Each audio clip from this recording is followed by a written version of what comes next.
in the Bible and how God is actually a relational God that chooses to partner with us, rescue us, and work with us despite the chaos that we see in the world, whether that be kind of the decreation of our world through a story that we're going to look at, or if it's the choices that we make and the destruction that we kind of bring onto the world. Our kind of hope is in this. We can kind of look at a couple of stories in the Old Testament to kind of reframe maybe a God that maybe initially looked like he kind of just wanted to say goodbye to the world and start again, and actually look at a God who chose to work with us and take us out and recreate something in us and in the world in a relational way. So that's what we're going to be looking at. We're going to be looking at a couple of stories, and we're going to need your help with a few kind of visuals. Stephen, how are we going to do this? Okay. Do I need this? Yeah. Do I need mine? Do I need mine? Okay, fine. I'm not used to having mine. Okay, so we don't have a projector, so I'm just kind of there, I guess. We're going to be exploring this. I thought of a helpful way to unpack it a little bit is think about jazz. And there are far superior musicians in the room, like Sarah and Robin. So they don't know this yet, but they're going to so Robin's going to come up and could you give us a little jazz ditty? Is that right?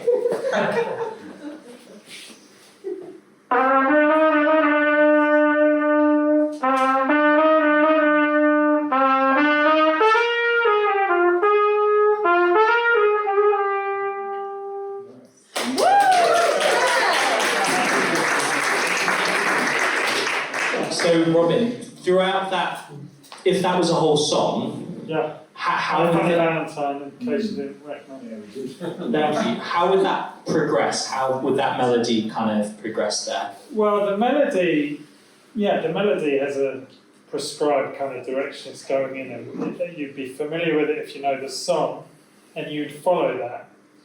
But obviously, jazz, you don't have to follow the melody. You can follow the chords and you can play around with it. So it would depend if you wanted me to play the melody or play jazz. Great answer. Don't ask me to illustrate it because that's above my playground. No, that's perfect. Because the point I kind of wanted to get out of that was the first thing you said was about the melody. Because actually the whole song would be kind of based off that melody, but in different iterations. Yeah. And normally, correct me if I'm wrong, normally those iterations and all the main melody is shown to you in the first few bars. Would that be correct? Yeah, and I think most people say it's a song about longing. It's unfulfilled kind of longing. It's got that kind of feel to it. And you would hear that, even if you didn't know the words to the song, you'd pick that up. Yeah. So, but if you did know the words, you'd also see a flow of meaning from the words and the progression of the ideas. And that's what we pick up. Fantastic, thank you so much. That was amazing. So we're going to be looking at the Bible in a way like jazz. And we're going to start off with the first few bars of the Bible to kind of be introduced to the melody. And then we're going to see a couple of the iterations of it in some of the stories. So Lily's going to lead the majority of that session. We'll look at that. Are you going to sing it through? But you guys are going to partake in this with a little bit interactive. We have various props. Maggie was designing some of them. We have various colours. We even have a basket/arc. Sorry. So we're going to explore that. The melody. We're about to read the first, or go over the first little melody, if you like, of the Bible. But turn to the person next to you. What might be some of the main melody or the main themes that you might expect to hear or pick up just in the first few chapters of the Bible in Genesis? Turn to the person next to you. Off you go.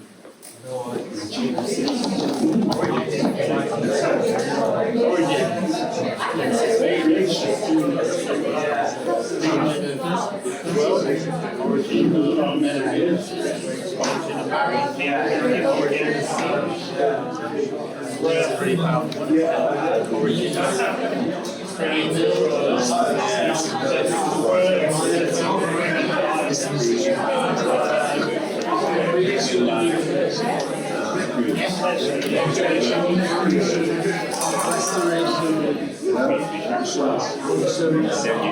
going to ask you guys to draw your conversations to a close, and we're just going to hear one or two people from around the room. Could you just give me one or two things? Oh, hello. When you say things, what I kind of responded, and I'm not sure if I'm correct, is kind of a musical type thing. So at the beginning of the Bible, where God is creating this day and that day, different creatures on the planet, it's like the music is going up, it's exciting, and then we see the serpent and it goes down. That was excellent. I don't even know why we're here. I think, can you give us something else? Ooh, life, good news. Okay, life, good news, and finally, sorry, Dave. Well, we had creation, fall, salvation, consolation. And they rhyme. Excellent. So we're going to go with kind of all of them. And kind of the theme in the beginning, the Word, the Spirit hovering over the water, and then you have creation. And then afterwards we have the fall. You were saying the fall going down. I won't sing it, but you were saying the fall going down. And then you have a decreation. And then after everything is made, that is good, in this perfect, beautiful, literary kind of poetry about Adam and Eve working together, co-ruling, equal, not one above the other, in a beautiful garden, and being fruitful, multiplying, all that jazz. And then afterwards you have the fall, and you have this descendant, and then people start killing each other. They don't believe that God is good, the Cain and Abel story. And then you go even further down beyond that, how people start accumulating wives, almost like property, and you have Lamech and all those kings, and his name's basically an anagram of king, and you have all these failures, and it goes into dissension, and that leads to decreation. And it poetically culminates in a destruction of creation. And it's almost shown in the context of a flood, and it's described as flood, which would have ticked lots of boxes in like Near Eastern cosmology and what people at the time would have been reading. If you're Egyptian reading, you go, oh yeah, that makes sense. And how the waters and everything links into their concepts of chaos and their understanding of decreation. And it's an inversion of creation. So we're going to go now from the flood. So we have creation, and then we're going to have the flood. So the flood is going to appear, and the chaos waters are going to chaotically appear. And could you just chuck it across the room? Like, chuck it to someone else, and we're going to showcase how decreation through broken relationships, and how people are breaking God's perfect creation, like this perfectly calm room, and people are disrupting it and disrupting relationships by chucking the chaos water around. And we have some sea monsters that are appearing, some chaos monsters that are illustrated by Naguri. You could throw them around like a frisbee.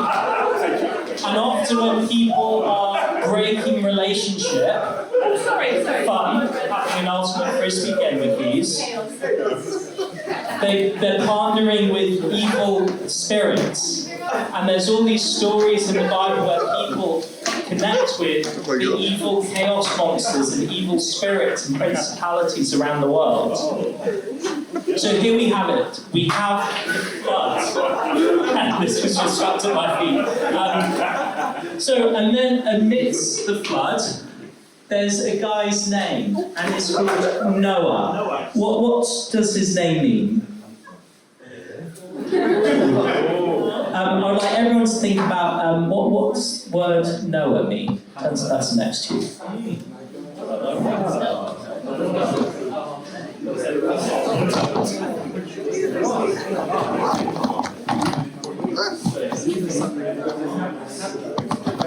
This is a good one.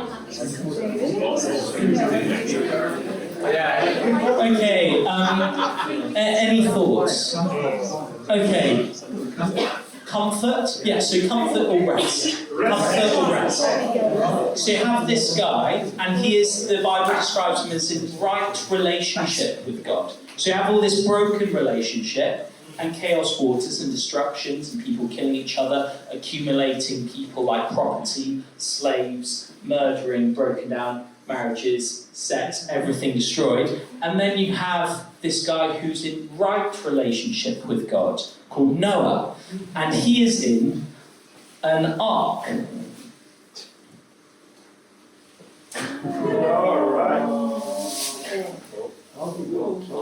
Okay, and this ark is bobbing up and down above the water. So in the midst of all the broken relationship, you have this basket or this ark with people, because they're in right relationship with God, they're resting in that relationship above all the broken relationship and chaos that is this session.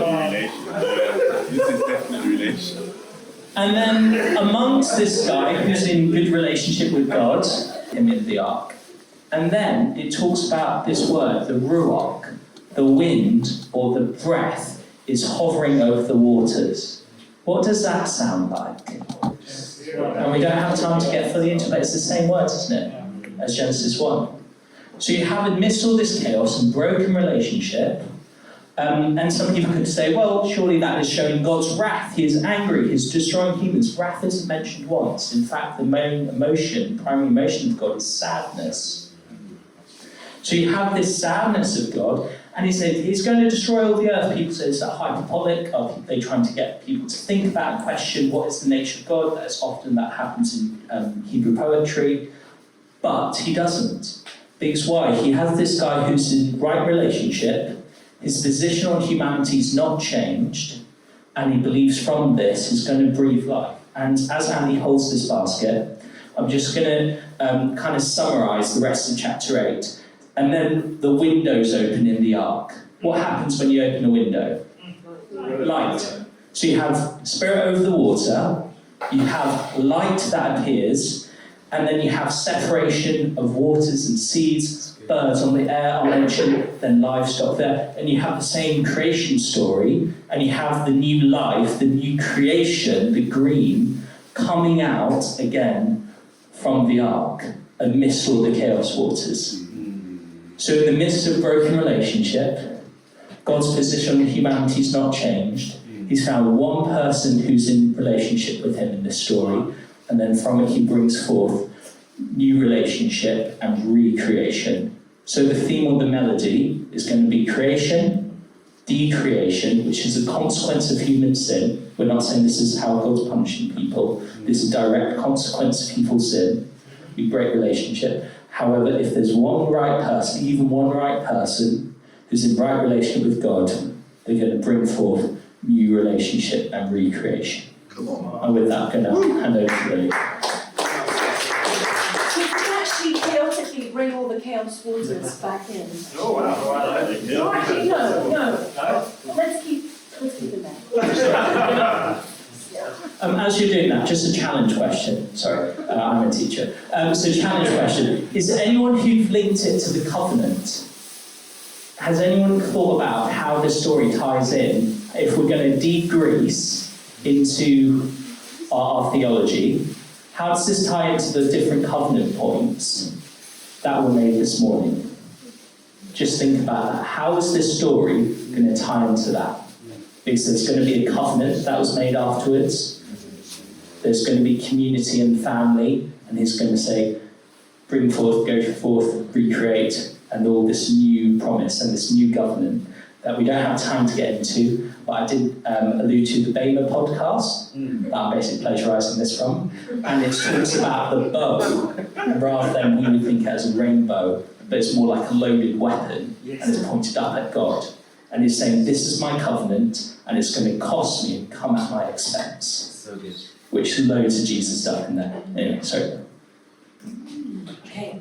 We're now going to kind of continue on that theme kind of chaos, waters rising, things going wrong, us kind of choosing out of right relationship with God, but then also with each other, in a slightly more kind of metaphorical way, I guess. So we've seen there the kind of the flood narrative of an actual flood, and then God choosing Noah and bringing the ark.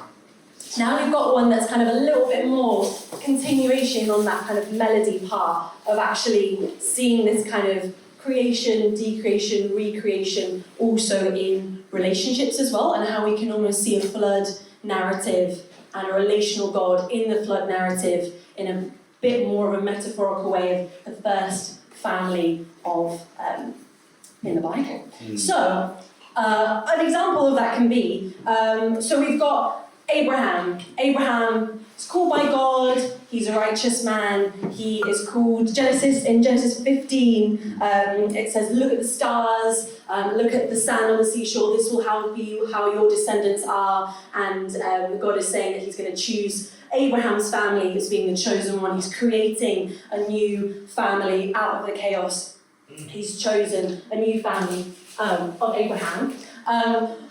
However, what kind of happens to Abraham's family if we kind of look at the 12 tribes, if we look at Jacob, what kind of things happen in that first family? Maybe turn to the person next to you and then we'll keep it. Yeah.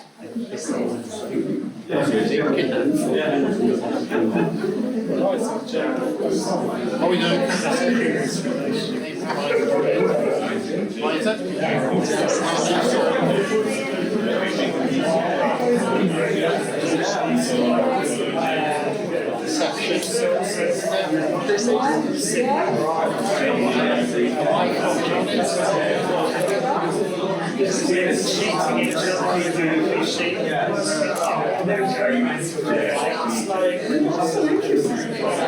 Okay. What kind of decreation things happen? You're smiling. Lies, deception, Yeah. broken relationships, Lies, deception. Give me an example of that. sort of Jacob. Anything else? What other kind of decreation things can you see in the first family? They sell their brother. They sell their brother.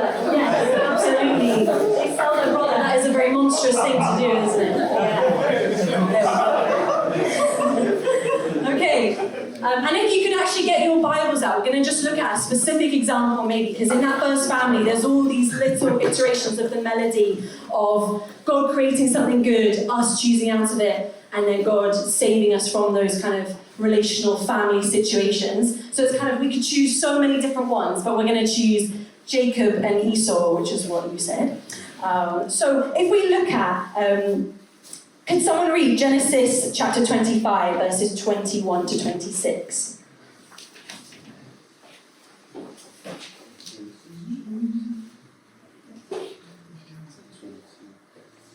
Genesis chapter 25, verse 21 to 26. Who's that? What verse? Verses 21 to 26. Isaac prayed to the Lord on behalf of his wife because she was childless. The Lord answered his prayer and his wife Rebekah became pregnant. The babies jostled each other within her, and she said, "Why is this happening to me?" So she went to inquire of the Lord. And the Lord said to her, 2 nations are in your womb, and 2 peoples from within you will be separated. One will be stronger than the other, and the older will serve the younger. When the time came for her to give birth, there were twin boys in her womb. The first to come out was red, and his whole body was like a hairy garment, so they named him Esau. After this, his brother came out, with his hand grasping Esau's heel, so he was named Jacob. And Isaac was 60 years old when Rebekah gave birth to them. Amazing. Thanks, Robin. Yeah, so we can already see there in his kind of, in the womb, in where there would be 2 brothers who are in right relationship with, almost sharing the same womb as well, sharing the same kind of place before they're even born. There's a struggle, there still seems to be kind of chaos and something that's not quite right even before they were even born. How does that play out once they're born? How does their relationship kind of break down?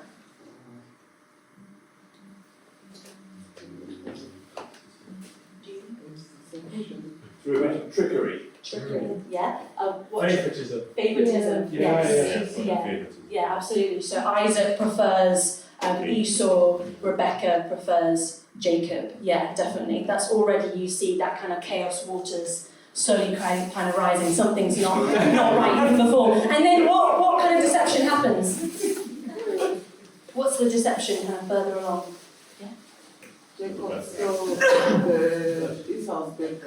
Jacob steals Esau's birthright. Yeah, so Jacob takes the blessing away from his brother that should be his brother. Just can we look at that? Genesis 27, verses 34 to 38. Can someone read that? Yeah. 34 to 38. 34 to 38. Okay. When Esau heard his father's words, he burst out with a loud and bitter cry and said to his father, "Bless me too, my father." But he said, "Your brother came deceitfully and took your blessing." Esau said, "Isn't he rightly named Jacob? This is the second time he has taken advantage of me. He took my birthright and now he's taken my blessing." Then he asked, "Haven't you reserved any blessing for me?" Isaac answered Esau, "I have made him lord over you and have made all his relatives his servants, and I have sustained him with grain and new wine. So what can I possibly do for you, my son?" Esau said to his father, "Do you have only one blessing, my father? Bless me too, my father." Then Esau wept loud.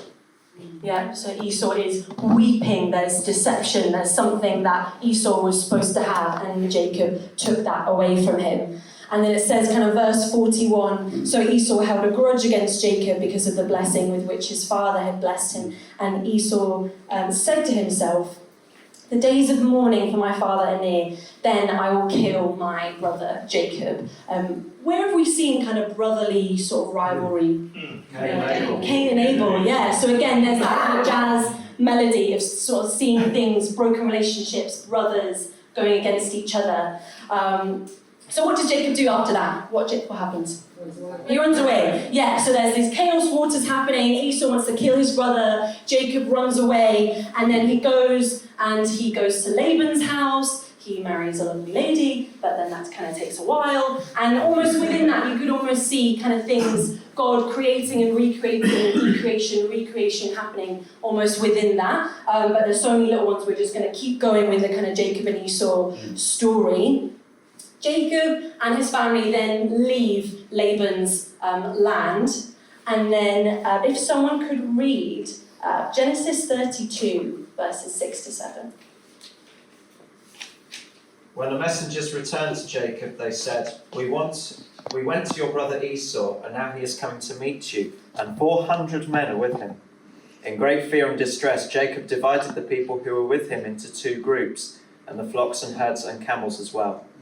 Okay, so Jacob has left, and then he finds out that Esau is coming back. There's 400 people with him. How is Jacob feeling kind of in this moment? What's going on? Ah! Chaos! Oh my goodness! Yeah, that's the chaos waters in himself. It's kind of rising up, yeah? Everything is not great. He takes his family, he puts his least favourite family members at the front and his favourite family at the back with him, which is also really kind of not great.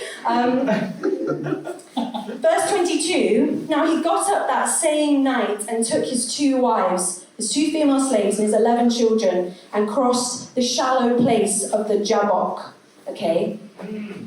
So we've got some water happening in there. It's night, it's darkness, and he takes his family into the water and they cross through a river. The river Jabbok means empty, to flow strongly. And also, even within this as well, you see that after he passes through the Jabbok river, the emptying river, he also, what happens? Does anyone know? After he passes through the shallows. He wrestles with God. He wrestles with someone. Who else has he wrestled with? His brother. Interesting. So it's dark, there's darkness, and he's wrestling with someone else. And what happens kind of in that wrestling? He has his hip. He has his hip kind of knocked a little bit. I won't let you go if you bless me. Yeah. And he's given a new name. So within that decreation, within that passing through the waters of chaos, he is given a new name. So, oh wow, yeah, all of it's tangled up now. Okay, so we can see those themes there of the kind of chaos waters within Jacob, also physical waters of him passing through a shallow water. Where else have people kind of passed through waters from chaos? Red Sea, yeah, so people passing through water. So again, there's that kind of jazz. Yes, the basket, there you go. Moses as well. Okay, but it's not actually all sorted yet, is it? Jacob and Esau, Jacob's still kind of freaking out about his brother, and they've got kind of 400 men coming for him as well. So if someone could read chapter 33, verses 1 to 4. Jacob looked up, and there was Esau, coming with his 400 men. Oh no, chaos waters, chaos waters. So he divided the children among Leah, Rachel, and 2 female servants. He put the female servants and their children in front, Leah and her children next, and Rachel and Joseph were in the rear. He himself went on ahead and bowed down to the ground 7 times to approach his brother. But Esau ran to meet Jacob and embraced him. He threw his arms around his neck and kissed him, and they wept. Yeah. So those chaos waters were rising and rising, and then suddenly they reunite together, and then they rise again, and they kiss each other, and they have been recreated into the brothers that they should have been. So they are the redeemed Cain and Abel, who was once wanting to kill the other brother. Now they have been recreated in right relationship with each other. And God wanted that for him. God named Jacob, gave him a new name. He recreated him, but he also recreated his family, and God recreated Jacob into the direction that he was supposed to be going. So that's just another example of that kind of flood, chaos waters rising in definitely kind of a similar relational way, but kind of relationship in families and with people. Are you going to conclude with us? Yes. I think you should, Steve. Yes.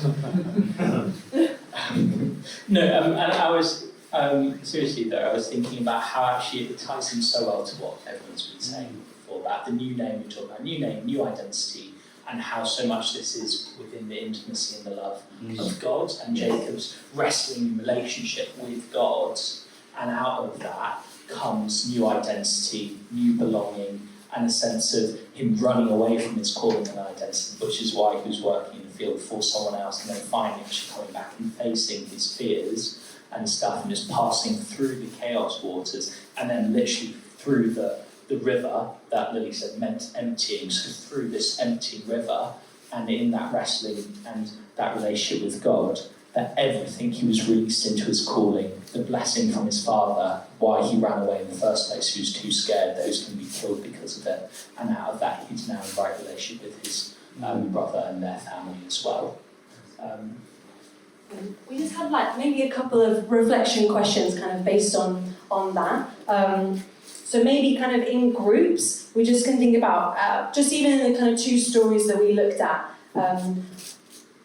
what does the fact that God creates and then recreates as a response to us, recreates right relationship with us and with our families and with people, what does that show us about his character? What does that show us about who God is? What do you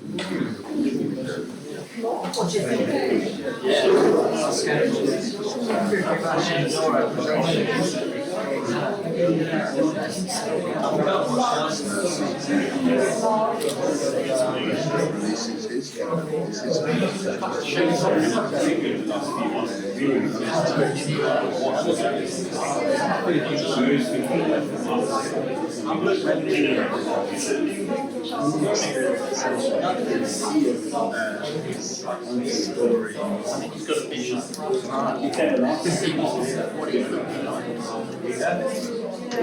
If you don't, you know,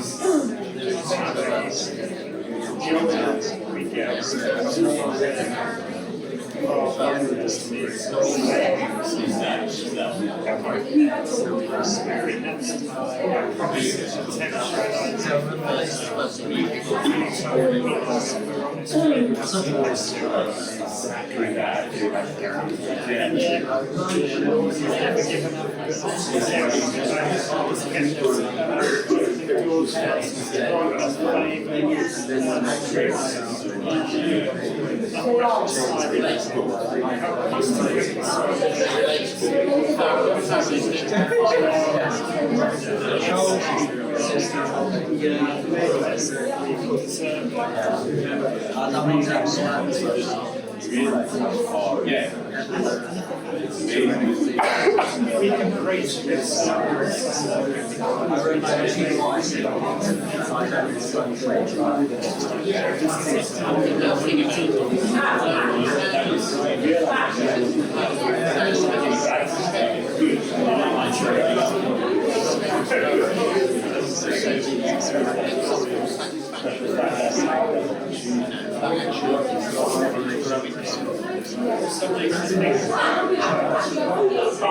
Okay, so if we could feedback maybe what people are thinking.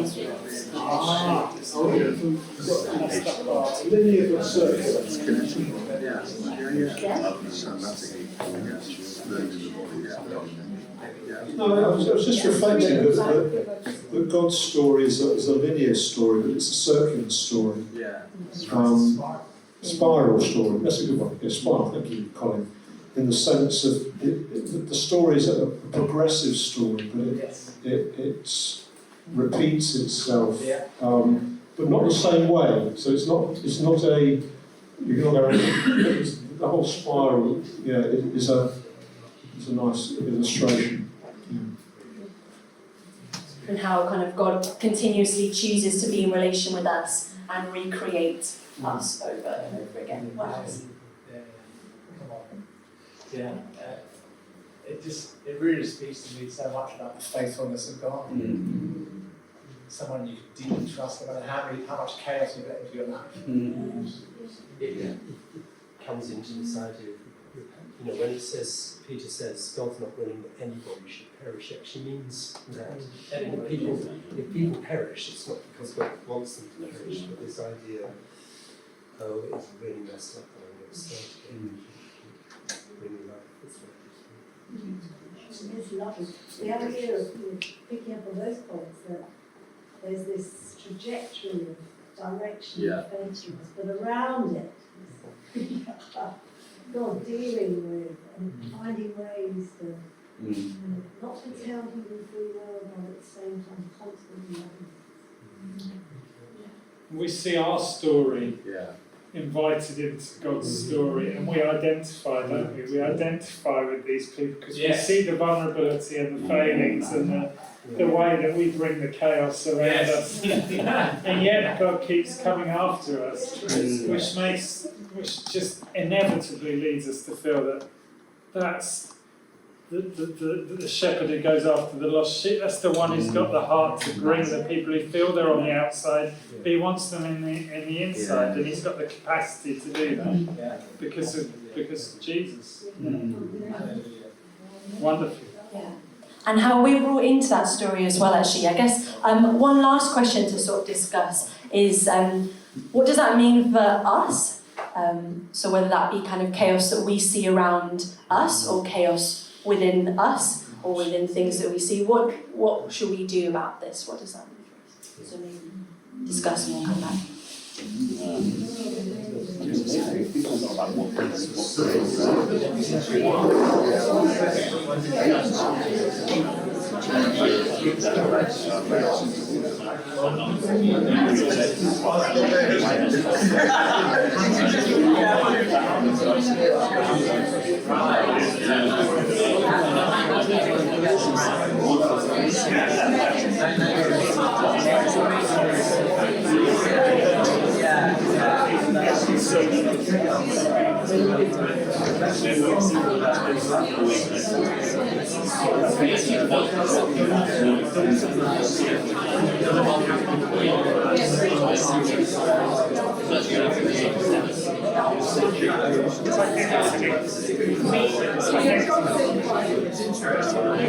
Cinematic kind of video type image that we've got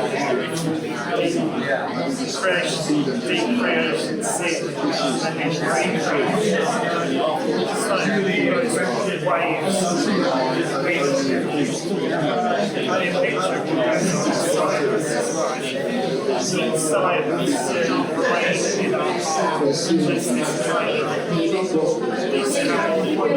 things going on in it, and it's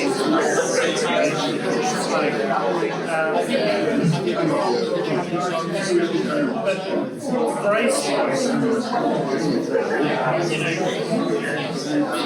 we think of when someone reached out and did something for us to be and what that does.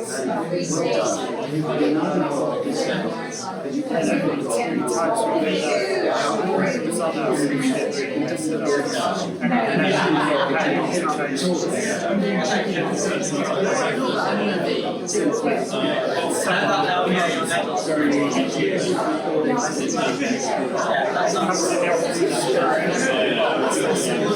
Okay, let's hear back from the last one. What does that mean for us?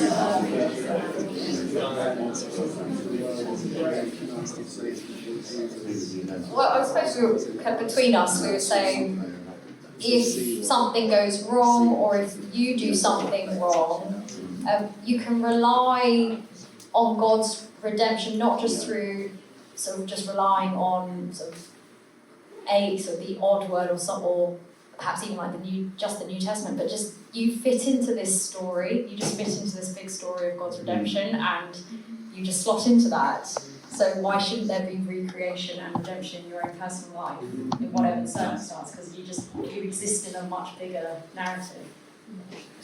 Yeah.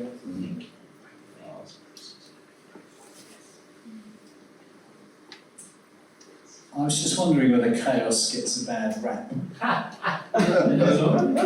Because actually we've talked about it in a very negative way, but it is the catalyst for creativity. And I wonder if we brought a rather platonic view of chaos into our conversations and what we've been doing. So I was just musing that really. Because you can't bake a cake without breaking eggs. Wow.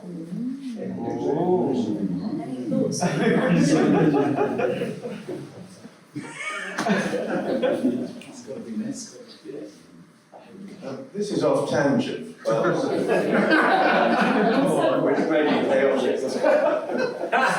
We are the children of Abraham, Isaac, and Jacob. Today, across the world, the descendants of Ishmael and Esau are still in a chaotic situation. And I'm just not quite sure how I reconcile all of that. In God's grace. So I think what we were saying is that in the Gospels, one of Jesus' most powerful stories was that of the younger brother. Yeah. This is reversed here. The younger brother is the Esau character, who is welcomed back. And the story of the Good Shepherd who leaves the 99. So, however much we strive to build a perfect church, Lincoln, we should always be aware that God is calling others beyond us and outside us. We should know. So, random. No, that's really good. I think that links to what Sarah was saying as well, of being part of that bigger story that God is constantly creating and creating in spite of our decisions and despite of the destruction that we bring upon ourselves with the consequences. That God is constantly creating new thing. I guess I kind of wanted to land the plane kind of with Jesus, which is kind of the whole central point of this. And then kind of like chaos, and yes, and God can make stuff in spite of chaos. And I think there is an enemy that Jesus did defeat on the cross. And I think it is important to say that all the destruction of chaos is our broken relationship with, which is objectively bad and evil. And Jesus is bringing his good and right relationship. So I think did want to clear that.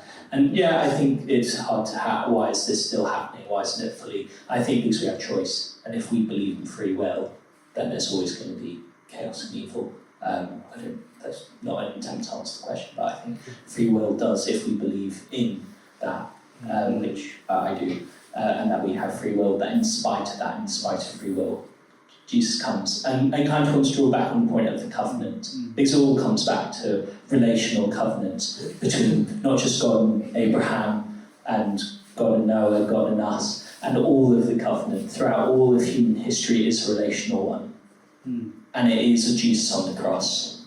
And linking back, I said, to the bow of the new covenant, after the Jesus came and God said there will not be complete destruction over the earth because of this covenant. And it's the fact that Jesus died and it's his blood that makes our relationship whole and right again.